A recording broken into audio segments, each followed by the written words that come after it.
บอกหักอายก็เฮ็ดบ่ได้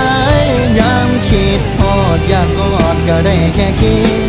อยากเว้านำสักคำแต่อายก็บ่มีเสียงมันติดที่ว่าเฮาเป็นผู้บ่าวเก่าอยากหอมแก้มก็ได้แค่แนมเป็นสายตา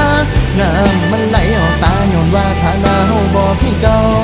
อายนั้นให้เป็นทุกข์ตัวน้องเป็นสุขคือกันกับเขากับผู้